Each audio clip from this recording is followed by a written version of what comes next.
So Bushrod Johnson resigns in 1848, and he's crushed by this because this is what he wants to be.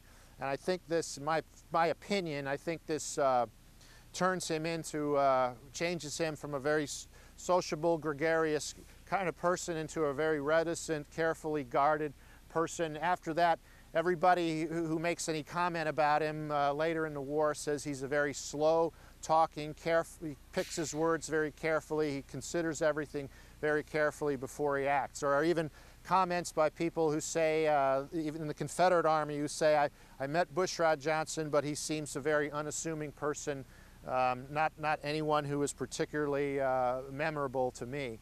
So that was kind of his demeanor after this incident, going through the years between the wars. Between the wars, he worked on a faculty member for two academies, military academies in Kentucky and Tennessee. So he became a Southerner, married a Southern girl. They had a child. One child, he was mentally handicapped. His wife died before the war. When 1860 came, therefore, he decided to go with the South. It could be that one of the reasons he also went to the South is he didn't want this skeleton in the closet about how he was dismissed from the Army to be dredged up by people in the Union side who were still in the Union side. Apparently, nothing was ever said on the Confederate side, so that's why he probably went with the South. He was in Fort Donelson. He was captured there right in 1862 by Grant, and then before he was offered any parole, which Grant mentioned later on after the war, he just escaped. He walked out and made his way south and got back into the circulation of the Confederate Army. He became a brigade commander under Bragg, so he fought at Shiloh. He was wounded at Shiloh. He fought rather well.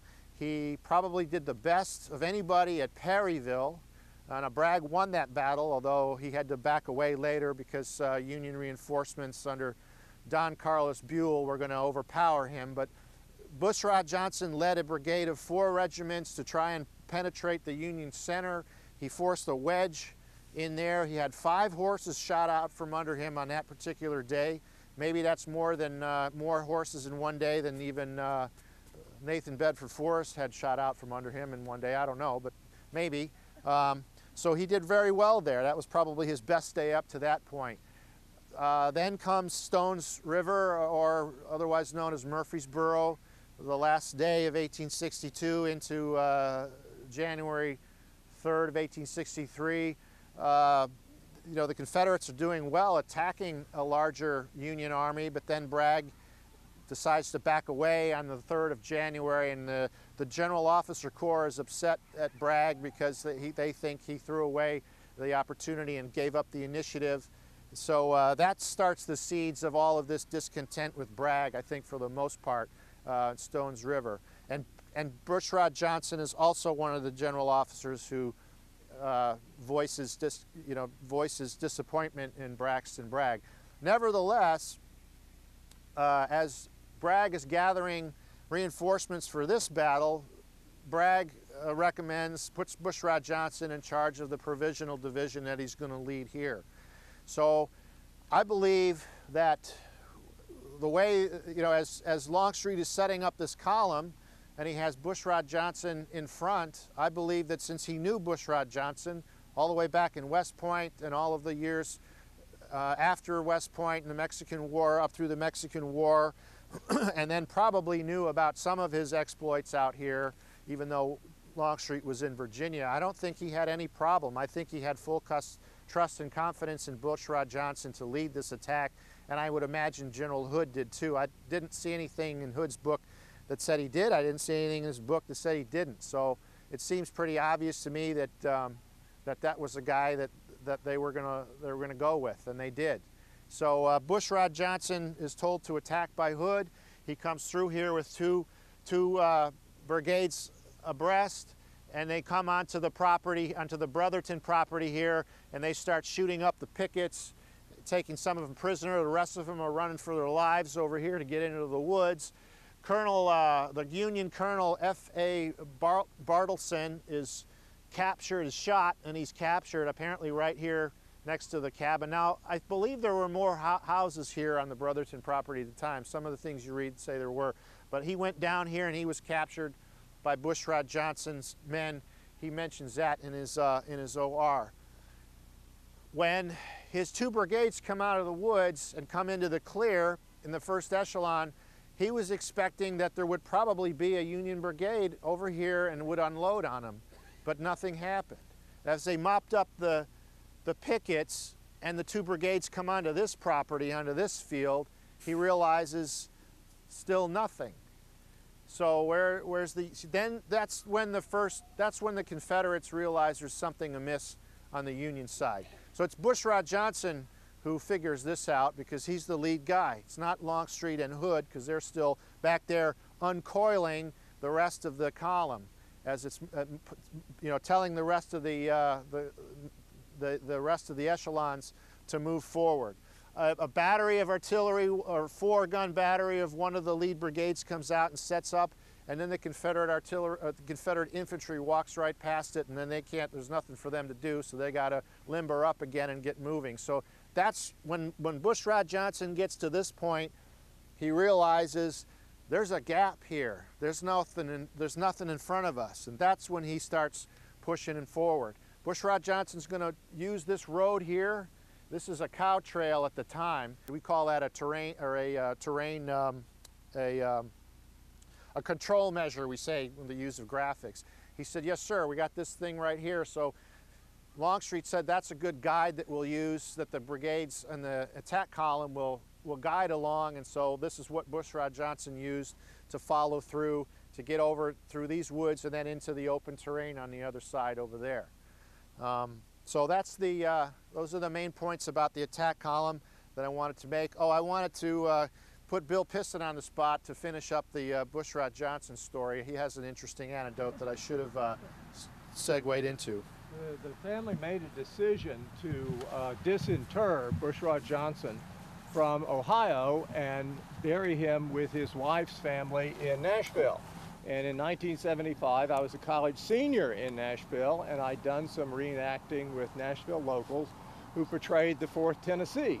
And they would do the 4th Tennessee Union if that's what the particular reenactment needed. They would do the 4th Tennessee Confederacy if that what was needed.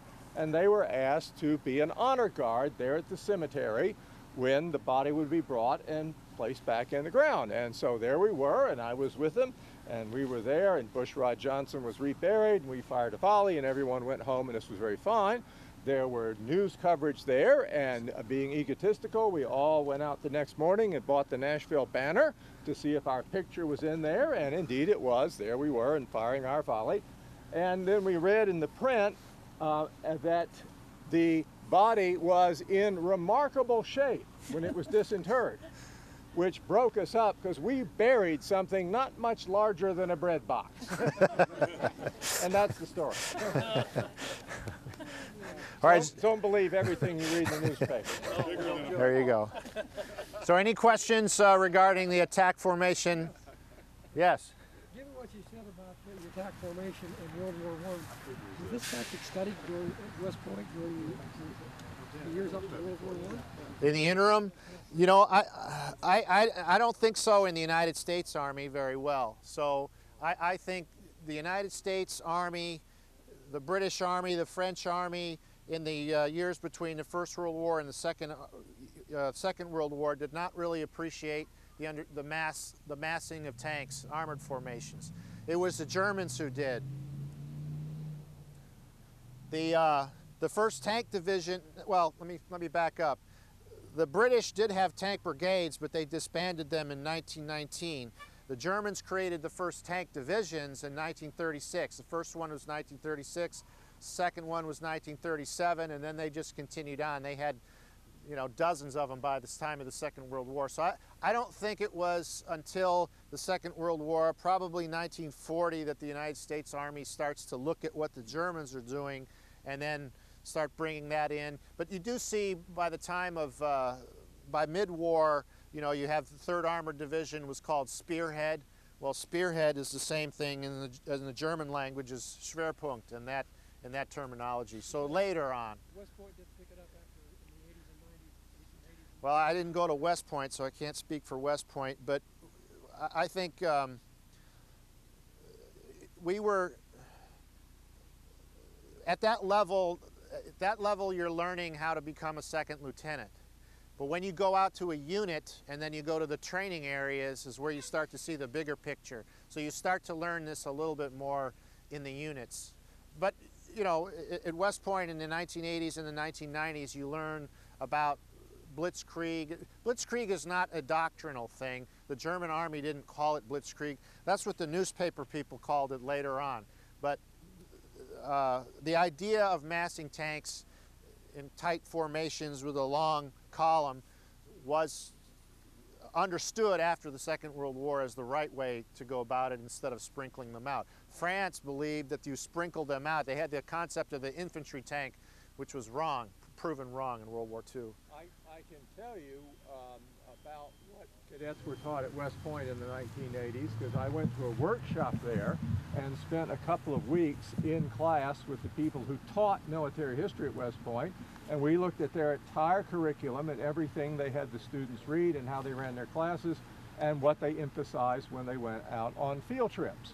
And they had a very thorough education in military history, American and European, and that history they studied did include the development of German armored doctrine in World War II.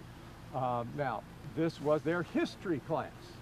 What they were taught then in their military science classes in terms of how they as commanders would apply what they had learned, I can't tell you, but they were educated very, very well in military history, and among many other things, I mean literally from the colonial period on up. So they were indeed very much educated on the development of the evolution of doctrine from World War I to World War II about the evolution of armored doctrine. I'm thinking of back in the 1880s, Yeah. 1890s, West Point at that point in time discussed Longstreet. No, I don't think so. I doubt it. That's my point. I doubt it. Not in that period. So, did you read Panzer Leader? Panzer Leader, yes. Read it a couple times.